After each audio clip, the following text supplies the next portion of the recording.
La verdad no es algo que se descubre. Es algo que te devora cuando dejas de mirar hacia otro lado. Mi nombre no importa ya. Solo importa mi firma en los formularios de confidencialidad que ahora alimentan las trituradoras de la agencia. Fui parte del equipo de monitoreo del proyecto Apolo 18, esa misión cancelada que nunca existió para el público. Gayle King no fue un astronauta, fue un sacrificio. Cuando lo seleccionamos de Stanford, no buscábamos al más valiente, sino al más apto para la soledad absoluta. Recuerdo su primera entrevista en el Sector 4. No olía a gloria ni a combustible de cohete. Olía a café barato y a la desesperación de quien quiere dejar una marca en un mundo que lo ignora. Durante 5 años, lo vimos marchitarse bajo las luces fluorescentes de los hangares de entrenamiento. El entrenamiento de gravedad cero no es como en las películas, es una tortura para el oído interno, un recordatorio constante de que el cuerpo humano es una bolsa de carne diseñada para la Tierra y nada más. King pasaba 14 horas al día en el tanque de flotación neutra. Yo estaba al otro lado del cristal, anotando su ritmo cardíaco. ¿Qué ves ahí adentro, Gayle?, le pregunté una vez por el intercomunicador. Hubo un silencio de casi 3 minutos, solo el burbujeo de su regulador de oxígeno. «Veo la forma de lo que falta», respondió con una voz que parecía venir de otra habitación. Esa fue la primera señal. NASA estaba desarrollando la tecnología PBD-1, un sistema de transmisión por electromagnetismo que supuestamente permitiría video en vivo desde el abismo. Pero en las pruebas de laboratorio, la señal siempre traía interferencias, no ruido blanco, sino susurros que los algoritmos no podían filtrar. En 1987, el mundo estaba distraído con la Guerra Fría y el pop. Nadie sospechaba que en un búnker de Houston estábamos preparando a un hombre para que no volviera jamás. King sabía que los astronautas anteriores habían rechazado la misión. Lo que no sabía era por qué. No fue por el costo astronómico, fue por lo que Armstrong dejó en la superficie en el 69. El entrenamiento de Gayle King no fue una preparación, fue un desmantelamiento de su humanidad. En la NASA, sabíamos que para enviar a un hombre a la Luna en una misión de permanencia definitiva para el año 1987, debíamos primero vaciarlo por dentro. Durante esos 5 años de desarrollo secreto, King dejó de ser un académico de Stanford para convertirse en un sensor biológico. Lo vi pasar semanas enteras en cámaras de privación sensorial, donde el único sonido era el golpeteo rítmico de su propio corazón contra las costillas. Los ingenieros estaban obsesionados con la tecnología PBD-1, un sistema diseñado para emitir video en vivo mediante electromagnetismo. Pero había un problema que los informes oficiales omitieron. La señal no era limpia. Cada vez que probábamos el equipo, King informaba ver estática con forma de rostros en los monitores de prueba, mientras hablaba con los astronautas en órbita. Yo era el encargado de tabular sus respuestas psicológicas. ¿Sientes miedo, Gale?, le preguntaba a través del cristal del simulador. Él solo miraba sus manos, que ya empezaban a temblar con un tic nervioso que ocultaba de los médicos de la misión. No es miedo, decía. Es la sensación de que el espacio es un lugar ocupado y nosotros somos los intrusos. A medida que se acercaba el lanzamiento en julio de 1987, la atmósfera en las instalaciones se volvió pesada, casi religiosa. Sabíamos que estábamos rompiendo el silencio que había reinado desde que las misiones Apolo terminaron de forma mediocre y abrupta años atrás. King era nuestro prospecto estrella, un hombre que aceptó lo que los héroes de antaño habían rechazado con terror en los ojos. Exactamente 7 días antes de que el motor del Apolo 18 desgarrara la atmósfera, Neil Armstrong cruzó el umbral de la zona de cuarentena. Yo estaba en la cabina de grabación, ajustando los niveles de los micrófonos ambientales. No debería estar escuchando, pero en este lugar, la curiosidad es la única forma de sobrevivencia.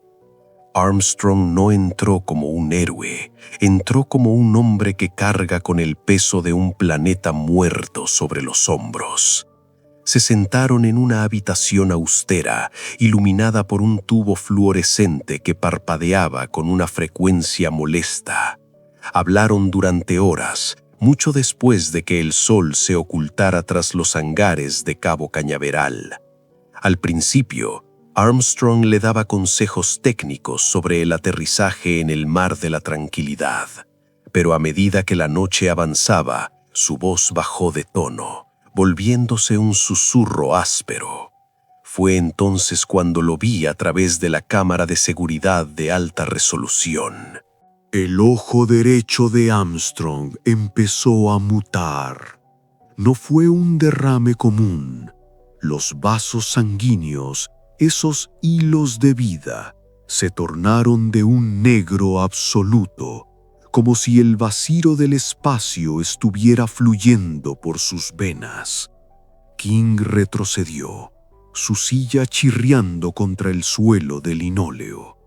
Armstrong se levantó abruptamente, pero antes de salir, se inclinó hacia King y le soltó una advertencia que todavía resuena en mis pesadillas. Solo recuerda una cosa: no te alejes demasiado del mar de la tranquilidad. Si lo haces, verás cosas que te perseguirán el resto de tu vida. Armstrong fue escoltado rápidamente a un hospital cercano para una evaluación de emergencia. King se quedó allí, solo en la penumbra, temblando. Yo vi cómo se llevaba las manos a la cabeza, procesando las palabras crípticas de aquel hombre que se suponía era su mayor inspiración. King no reportó el incidente a sus superiores. Durante las noches siguientes lo observé a través de los monitores de su dormitorio. No dormía, se quedaba mirando el techo con una mezcla de curiosidad malsana y un miedo que le devoraba las entrañas. ¿Qué quiso decir?, murmuraba para sí mismo, sin saber que sus palabras estaban siendo grabadas por un traidor como yo. El día del lanzamiento, el 20 de julio de 1987, el ambiente en el centro de control era de un júbilo histérico. Mientras el cohete se elevaba hacia la estratosfera, todos vitoreaban.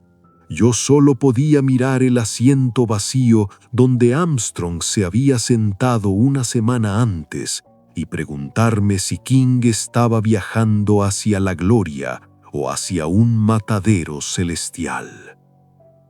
King pasó 70 horas encerrado en esa lata de metal, solo con sus pensamientos y el fantasma de la advertencia de Armstrong.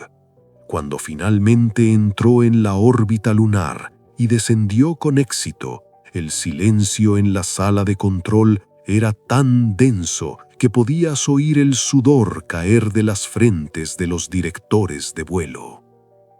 TBD-1 activado, anunció King con una voz desprovista de emoción. En las pantallas de Houston, la imagen apareció, el suelo gris y desolado de la luna, transmitido con una claridad que desafiaba la física de la época. King dio su primer paso a las 11:58 p.m. Estaba allí, en el mar de la tranquilidad, justo donde se le ordenó estar. Pero la mente humana es frágil frente a lo prohibido. King reportó sentirse desorientado, un síntoma que ignoramos convenientemente. Instaló su refugio, almacenó sus víveres y luego, con la mirada fija en el horizonte donde terminaba la llanura y empezaban los cráteres desconocidos, sintió el impulso.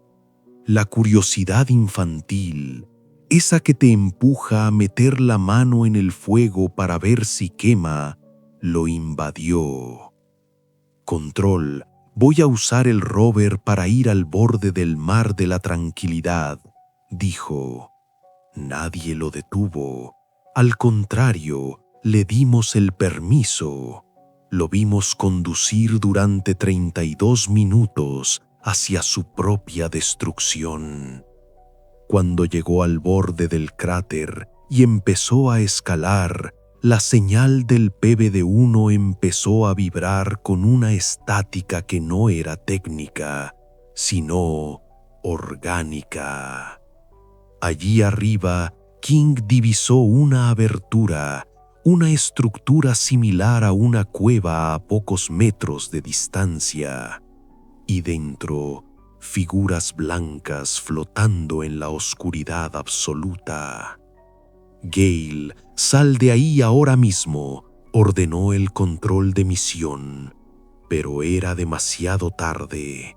El astronauta ya no nos pertenecía. Su curiosidad lo había arrastrado hacia el corazón del horror. Se acercó a una de las figuras. Eran trajes espaciales, rígidos, antiguos. King extendió la mano y sujetó uno de los trajes hacia la luz de su linterna. La transmisión era débil, pero en Houston todos lo vimos. El nombre en el pecho, impreso en letras que parecían quemar la pantalla. Neil A. Armstrong. El pánico se apoderó de la sala, pero King estaba hipnotizado. Levantó la visera dorada del casco. No había carne, no había rastro de descomposición humana. Debajo del cristal, un cráneo perfectamente preservado lo miraba con cuencas vacías. A las 4:28 a.m., la señal se cortó para siempre. En la NASA, simplemente cerramos los libros y dijimos que el Apolo 18 nunca despegó. Pero yo sé que Gale King sigue allí y que el hombre que regresó en el 69 nunca fue Armstrong. En Houston, el aire se volvió estático. No fue solo un fallo de la señal, fue un fallo de la realidad. Mientras la imagen de aquel cráneo dentro del traje de Armstrong quemaba nuestras retinas, los directores de la misión no gritaron, se quedaron petrificados, como si hubieran estado esperando que el secreto finalmente rompiera el cascarón. Yo estaba allí, con los auriculares presionando mis sienes, escuchando el último aliento de Gale King antes de que el silencio absoluto de la luna se lo tragara. Lo que el mundo nunca supo es que el Neil Armstrong que regresó en 1969 no era más que una cáscara biológica, un duplicado perfecto diseñado para calmar a una humanidad que no estaba lista para la verdad. El original, el hombre de carne y hueso, se había quedado en esa cueva, convirtiéndose en parte de la geología lunar. Gayle King había encontrado la pieza de repuesto desechada, el molde original que la NASA había jurado proteger bajo capas de burocracia y mentiras. Gayle, responde. Es una orden directa. Retrocede al rover. Mi voz temblaba mientras operaba la consola de comunicaciones, pero King ya no escuchaba órdenes humanas. A través de la telemetría, vi cómo su ritmo cardíaco se estabilizaba en una frecuencia imposiblemente baja. No estaba asustado, estaba sintonizando.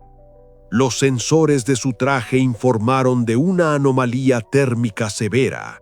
El cráneo dentro del casco de Armstrong empezó a emitir un calor residual, una radiación que no figuraba en nuestros manuales. La visera dorada, antes un espejo del vacío, comenzó a vibrar hasta que el reflejo de King se distorsionó, fundiéndose con la imagen del muerto. Fue entonces cuando comprendí la naturaleza del proyecto de 1987. No queríamos colonizar la Luna, queríamos alimentar a la Luna. Cada misión anterior había dejado algo, un rastro, una semilla. Gayle King era el jardinero que debía regar esa oscuridad con su propia permanencia presente. A las 4:28 a.m. del 20 de julio de 1987, la señal del PBD-1 se transformó en un grito de interferencia electromagnética que hizo estallar 3 de nuestros monitores principales. Gayle King no volvió a responder. Las luces de su estado vital en mi pantalla pasaron del verde al negro, pero no porque hubiera muerto, sino porque el sistema ya no reconocía su ADN como algo humano. «Inicien el protocolo de limpieza», ordenó el director, su voz carente de cualquier rastro de compasión. En cuestión de horas, los registros de la Apolo 18 fueron alterados. Los requerimientos de compra de combustible, los diagramas de entrenamiento de Gayle King en Stanford, incluso las fotos de su lanzamiento. Todo fue arrojado a las incineradoras o enterrado en archivos de misiones canceladas por falta de presupuesto. Gayle nunca existió. El 1987 de la NASA fue un año de silencio administrativo. Pero yo guardé una cinta, una pequeña grabación de audio que captó los últimos segundos antes del colapso total de la transmisión. No hay gritos de dolor, solo hay un sonido, el de King riendo. Una risa seca como el roce de 2 piedras, mientras murmuraba las palabras de Armstrong. Verás cosas que te perseguirán el resto de tu vida. Desde ese día, no hemos vuelto a enviar a nadie. Oficialmente es por el costo. Oficialmente es porque ya no hay necesidad. Lo que sea que habita en el mar de la tranquilidad ya tiene suficientes rostros para caminar entre nosotros, observándonos con esos ojos de vasos sanguíneos negros que vi en Armstrong aquella noche de julio. Yo soy el traidor arrepentido porque ayudé a sellar la tumba de King mientras él seguía vivo allá arriba, cambiando, transformándose en algo que ni el sol puede iluminar. Si miras la luna esta noche, no busques la bandera, busca la cueva. King sigue allí, esperando a que el siguiente curioso cruce el límite de la tranquilidad. Transmisión recibida. Has llegado al final de esta frecuencia, pero la señal de radio Sci-Fi 88.7 nunca se detiene. ¿Te atreves a sintonizar más historias? Suscríbete para no perderte la próxima transmisión de horror cósmico.